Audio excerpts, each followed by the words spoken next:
Hi, Patrick. How are you? I'm good, Holly. How are you? Good, thanks. I'd like to ask you some questions.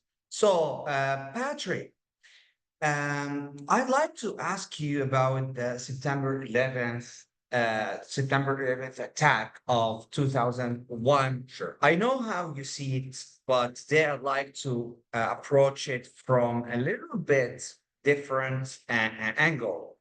With so many years that have passed, what for you was the strangest thing about the media reactions and the public reactions in the aftermath of the events? Yeah, well, now going on 20 plus years, the strangest thing for me is how the public in the United States and really in the entire world could think that we could have an honest investigation with the White House investigating itself. So the 9/11 Commission report, which was the official body in charge with investigating the attacks, was run by the White House. And somehow the people don't see the circular reasoning involved in this kind of, let's just say in English, the fox is guarding the hen house, And when there are crimes of a political nature, investigations into these crimes against democracy are tightly framed, highly controlled, and totally reliant on institutions and organizations, which tend to be embarrassed by such investigations.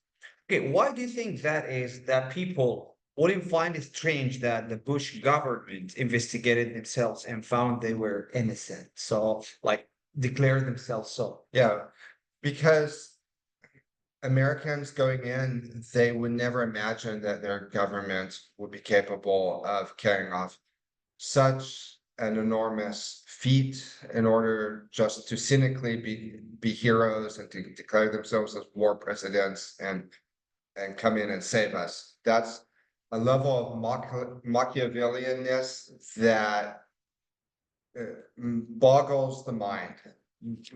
And it's just, I understand there's a cognitive dissonance against imagining that your own government could do this. And, it's part of almost like the American religion is to believe that the government is intrinsically good and watching out for our best interests. Although with the question of false flag terrorism, September 11th certainly wasn't the first time or the last time that our government has orchestrated such events to be blamed on official enemies. Okay, for a lot of people who were born after the events of September 11th, so why should they care? Why is it still so important? It's important because it turned the entire world into a giant terror state, the suspension of civil liberties. And September 11th is the Christmas gift that just keeps on giving.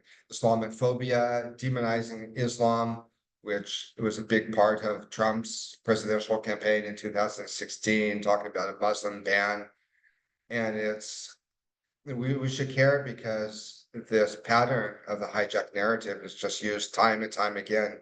And also, before September 11th, the world was talking about a peace process with the Israel-Palestine conflict, and that was totally ripped to shreds after September 11th. And so we're going to know that Islam is a religion of peace. You know that, I know that, but a lot of people around the world have this stereotype that's unfortunately based on lies.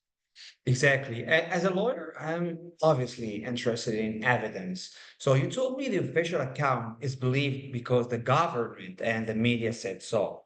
So have you gotten the point where anything they tell us is believed just because the government and the media say so? We have indeed gotten to that point. Yes, the answer is yes. I mean, just look at the last few years. And I understand people are busy, they're headline readers, and they trust the specialists. But these alarms that just keep happening, the government doesn't have to give us evidence. It's just believed because they say so, which is actually the definition of what a conspiracy theory is. And every part of the official version of September 11th has been shown to be not true. And so we're believing a conspiracy theory that's not based on fact. And good journalists, good investigators have shown that every single part has been false, and that there is overwhelming evidence that it was the United States government that planned and orchestrated the attacks. Okay, but the media in the US is private, not like the BBC. So how does that work? Yeah, that's a good point you bring up. The media in the United States is not public. It is private. It's not like the BBC, which is owned by the British government, or RT, which is owned by the Russian government. But remember that in the United States politics, there's this revolving door between private power and state power.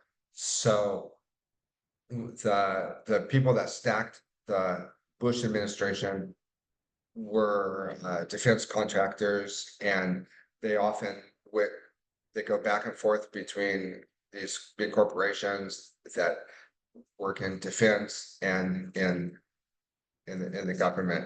And so the media is owned by these defense contractors and General Electric, which is responsible for making the nuclear bombs. And so they practice the self-censorship.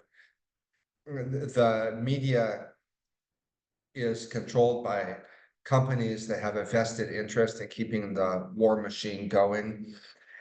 And they benefit from having certain narratives spread. Remember, there are also CIA agents in all the major news organizations, and they can shape stories and they can stop stories if it's going in directions that they don't want. So that the government of the United States is controlled by the big corporations, the pharmaceutical industries, the arms industries, and these are also the people that control the media. Okay. Thank you for watching. Thank you. Thanks for watching.